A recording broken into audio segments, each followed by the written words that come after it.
আল্লাহ তাআলা যদি দয়া করে আমাদেরকে মাফ না করে, আমাদের বাঁচার কোনো উপায় নাই।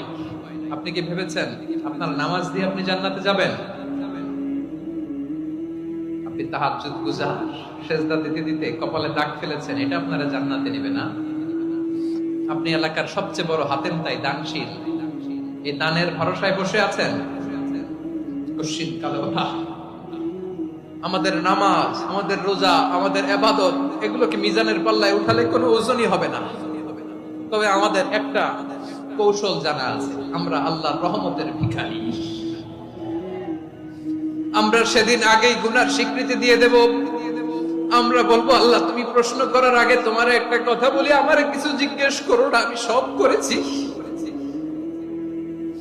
এমন কোন পাপ নাই যে পাপ আমারে দিয়ে হয় নাই।